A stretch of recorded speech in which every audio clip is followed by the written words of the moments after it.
Olá, meu querido amigo, seja bem-vindo a mais um episódio da nossa série O Código Profético, verdades reveladas que nunca lhe contaram. E este é o nosso segundo episódio. E o nosso tema é o Código Profético que assombra os reis da terra. Queridos, a guerra é uma coisa terrível. O mundo viu a carnificina da guerra muitas vezes. Por exemplo, em 1939, o furioso Adolf Hitler começou a sua marcha pela Europa em um esforço para conquistar o mundo. Hitler foi citado dizendo o seguinte: hoje eu governo a Alemanha, amanhã eu governo o mundo todo. Parecia não haver nada que pudesse ficar no caminho de Hitler. Bem, ele tinha coberto quase todas as bases militares, mas havia um inimigo com o qual Hitler não esperava. Um inimigo que Hitler não tinha contado. Esse inimigo é a profecia bíblica. Esse inimigo é o código profético. Enquanto ele tentava desesperadamente conquistar o mundo, uma de suas empregadas, que era cristã, aproximou-se com muito carinho, sentou-se ao seu lado e disse: Senhor Hitler, percebo que você quer conquistar o mundo, mas existe um código profético que lhe diz que isso nunca vai acontecer. A empregada abriu o código profético e deixou Hitler assombrado até o final de sua vida. O que era essa profecia que a empregada de Hitler estava lendo? E como conseguiu assombrar os planos de Hitler? Irmãos, a história começa na antiga Babilônia, uma das cidades mais magníficas do mundo antigo. Nabucodonosor, que era o rei dessa cidade, Babilônia, sitiou a cidade de Jerusalém e levou cativos. Dos prisioneiros havia 4 jovens que a Bíblia os menciona com o nome: Daniel, Ananias, Misael e Azarias. Eles eram jovens tementes a Deus, jovens brilhantes, jovens talentosos, jovens inteligentes e, acima de tudo, jovens comprometidos com Deus. Daniel 2, verso 1, nós lemos o seguinte: o rei Nabucodonosor teve um sonho e se perturbou com ele. Queridos, após o sonho, o rei Nabucodonosor mandou chamar todos os seus homens sábios e encantadores, aqueles que considerava como possuindo alguma inteligência sobrenatural para revelar os mistérios. E todos vieram à presença do rei. O rei Nabucodonosor disse a eles: tive um sonho, não consigo me lembrar do sonho. Digam-me o sonho e deem-me a interpretação. Bem, aqueles homens ficaram numa posição muito difícil, até que acabaram dizendo: ó rei, vive eternamente. Dize o sonho aos teus servos e daremos a interpretação. Eles queriam ganhar tempo. Dize o sonho, nós daremos a interpretação. O rei disse: digam-me o sonho e deem-me a interpretação, porque eu já não me lembro do sonho.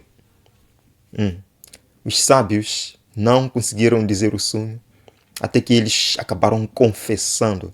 E esta confissão deveria também ecoar dos lábios de todos os feiticeiros e necromantes deste mundo. Eles disseram o seguinte: não existe homem nesta terra que possa revelar o que o rei exige. Ponto final. Não existe nesta terra homem. O homem não é capaz de revelar esse tipo de mistério, saber o que o outro sonhou. Com esta confissão, eles realmente confessaram que não valem nada, que todos os feiticeiros do mundo não passam de farsa. Por isso, o verso seguinte diz: o rei ficou muito furioso e mandou que matassem todos os sábios da Babilônia. Infelizmente, buscaram Daniel e os seus companheiros para que fossem mortos. Embora não tivessem sido chamados para aquele momento, Daniel e seus amigos também eram considerados sábios da Babilônia, deveriam ser mortos. Daniel pediu tempo ao rei e ele prometeu que contaria o sonho e daria a interpretação. Que responsabilidade Daniel tomou sobre si? Tudo que nós precisamos fazer em tempo de perigo, em tempo de crise, é orar. Foi o que Daniel fez. Ele foi com seus amigos, orou. E Deus, por amor a Daniel e seus amigos, em resposta à oração, revelou o sonho. No dia seguinte, Daniel apareceu diante do rei. E o rei, muito ansioso, perguntou: podes tu fazer-me saber o sonho? Está aqui no verso 26. Podes tu fazer-me saber o sonho que vi e a sua interpretação? Vemos a resposta de Daniel. Ele não se orgulhou como um político conhecedor, como um sábio. Ele elevou a Deus. Ele colocou a Deus no topo e disse: o mistério que o rei exige, nem encantadores, nem magos, nem astrólogos. Queridos, podemos continuar a lista até. Nem feiticeiros, nem necromantes, nem adivinhadores o podem revelar ao rei. Quem pode? Mas há um Deus no céu. Eu gosto disto. Mas há um Deus no céu, o qual revela os mistérios. Pois fez saber ao rei Nabucodonosor o que há de ser nos últimos dias. No tempo de Babilônia, os sonhos eram considerados uma fonte importante de informação. Muitas vezes eram revelações dos deuses, consideravam assim. E Daniel apresenta o Deus vivo. Há um Deus no céu. Ele é o único que pode revelar os mistérios, o futuro. Em outras palavras, irmãos, este sonho tinha a ver com o futuro, tinha a ver com os eventos finais. É um sonho profético. Daniel agora revela o sonho. Vamos, irmãos, vejam aqui a Bíblia. Nos diz: tu, ó rei, estavas vendo uma grande imagem, uma grande estátua. A cabeça era de ouro fino, peito e os braços de prata, o ventre e as coxas de bronze, as pernas de ferro, os pés em parte de ferro e em parte de barro. Quando estavas olhando para a estátua, uma pedra foi cortada sem auxílio de mãos, sem ajuda de mãos. Uma pedra foi cortada sem interferência humana, que esmiuçou a estátua. E diz: depois o ferro, o barro, o bronze, a prata e o ouro se destruiu em pó. Mas a pedra que feriu a estátua se tornou uma grande montanha que encheu toda a terra. Queridos, o que é que significa tudo isto? O que é que significa tudo isto? Nós sabemos que tudo isto tem a ver com o futuro, como vimos nos versos 28 e 29. Daniel disse, só Deus revela o futuro. Então isto tem a ver com o futuro. Agora, Daniel começa a explicar, começa a dar o significado do sonho. E note a primeira palavra importante de Daniel. Daniel capítulo 2, verso 38. Escutem muito bem esta palavra importante. Ele diz: tu és a cabeça de ouro. Tu quem? Claro, Daniel estava falando com o rei Nabucodonosor. Ele olha bem firme para o rei e diz: tu és a cabeça de ouro.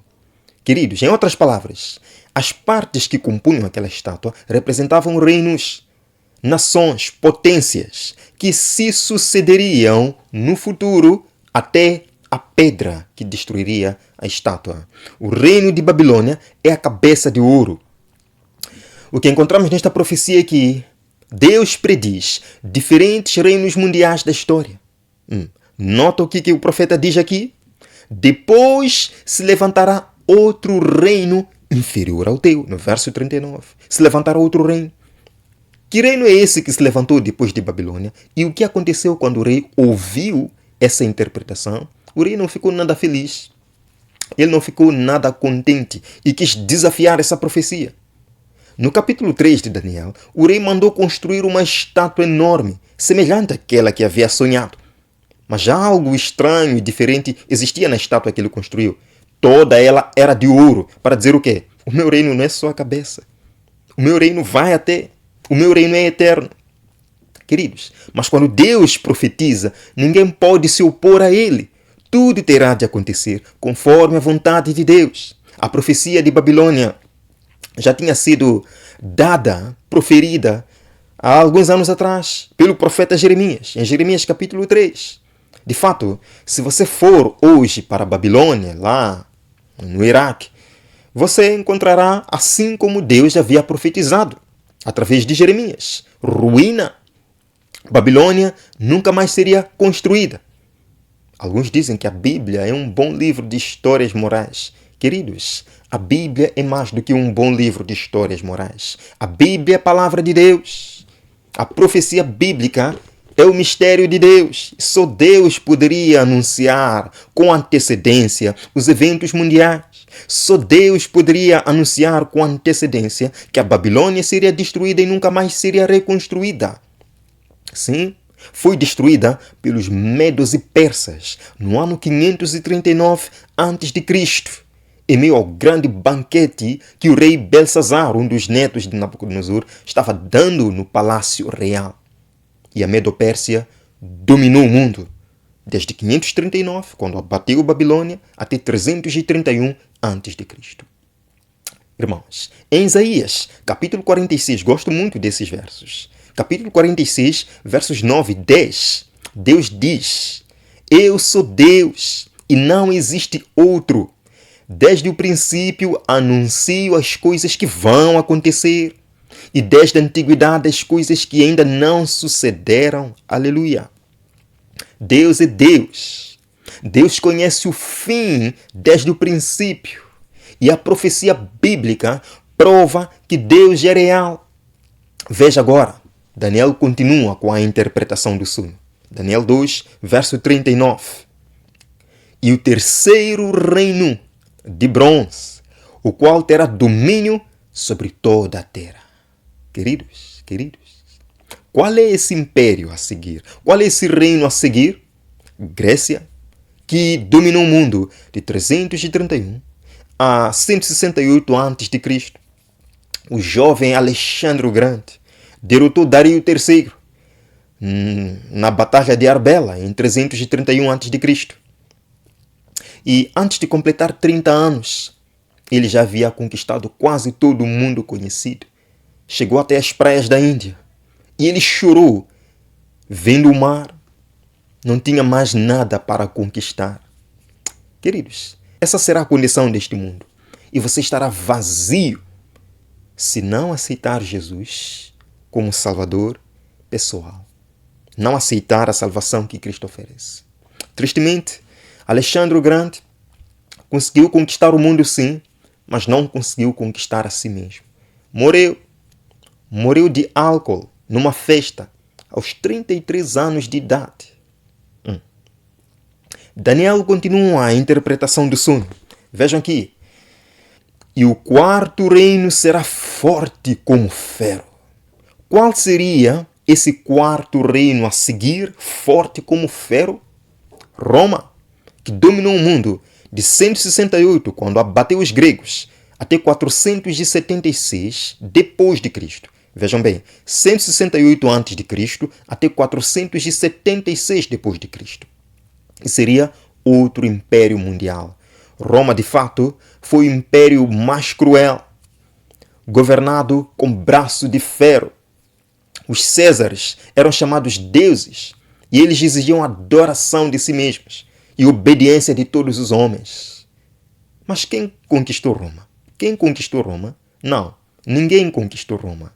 Roma desmoronou-se, dividiu-se em 10 reinos, de acordo com a profecia bíblica, meu irmão. Daniel capítulo 2, verso 41, nós lemos: quanto ao que viste dos pés e dos dedos, em parte de barro e em parte de ferro, será esse um reino dividido. Queridos, lembram que a imagem da estátua tinha 10 dedos. E o Império Romano também se dividiu originalmente em 10 reinos que se tornaram a Europa moderna.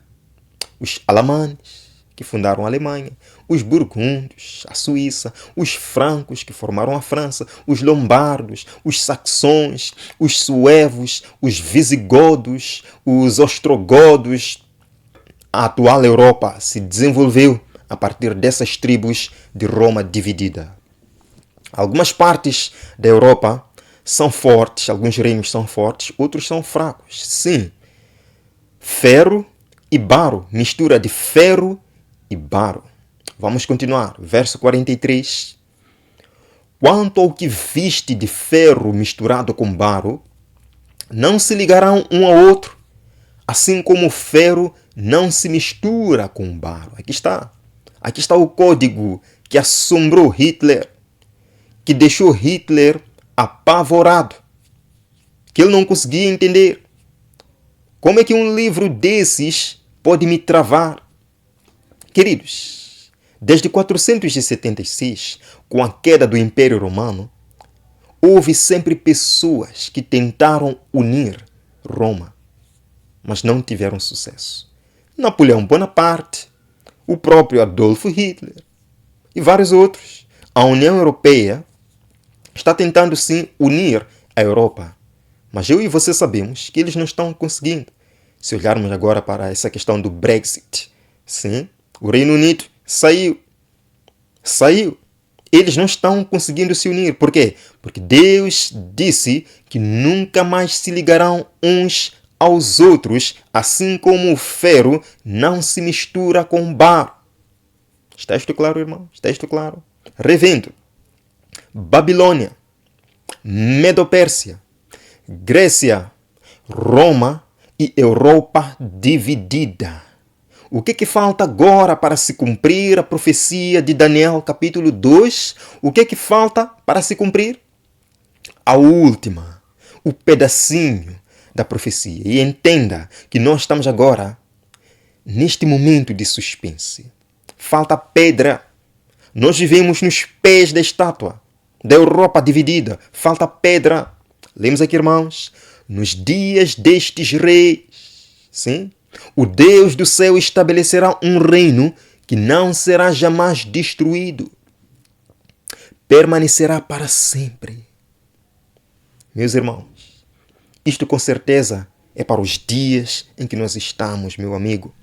É para os dias em que nós vivemos. Como você pode ver, este mundo não será como é hoje, com guerra, com sofrimento, com fome, miséria. Deus vai estabelecer um reino mundial, um reino que vai permanecer para sempre e será chamado o Reino dos Céus. Nós estamos vivendo no tempo exatamente em que esse reino será estabelecido. A pergunta que fica é, meu querido amigo, será que você está preparado para ser cidadão desse reino dos céus? Jesus Cristo estabelecerá em breve o reino dos céus. Nós faremos parte desse reino se pela fé fizermos o pedido que o ladrão fez na cruz. Lembram? Ele disse: lembra-te de mim, Jesus, quando vieres com o teu reino. E Jesus garantiu: estarás comigo no paraíso. Ele sabia que era pecador, mas ele queria ser salvo dos seus pecados. Ele olhou para o Salvador do mundo e o seu coração foi tocado e ele confessou os seus pecados e gritou: lembra-te de mim. Hoje você também pode clamar: lembra-te de mim, Jesus, quando vieres no teu reino. Daniel terminou seu discurso dizendo o seguinte: vejam, o sonho é certo e fiel é a sua interpretação. Queridos, num mundo de incertezas quanto ao futuro, as mudanças climáticas, as previsões científicas não são das melhores, não há certeza do que vai acontecer. Deus nos dá uma certeza. A certeza é a profecia bíblica. Sim, certo é o sonho, fiel a interpretação. Isso vai acontecer. Não é se, não é uma suposição, é uma verdade, é uma certeza, é uma garantia. Assim como verdadeiramente existiram Babilônia, Medo-Pérsia, Grécia, Roma, Europa dividida existe, assim também Deus vai estabelecer o seu reino que não terá fim. E você nunca pode desafiar a profecia. Quer fazer parte desse reino? Venha comigo nesta oração. Obrigado, Salvador Jesus, porque o Senhor é vencedor. O seu reino está garantido. Você já venceu. Voltará para levar aqueles que escolherem estar do seu lado. Perdoa os nossos pecados, encha-nos de força e coragem para permanecer ao seu lado até o fim. Abençoe o meu amigo, continue inspirando sua mente para compreender o código profético. Oramos em nome de Jesus. Amém. Que Deus seja louvado. Eu verei no nosso terceiro episódio aqui para mais um aprendizado. Até lá.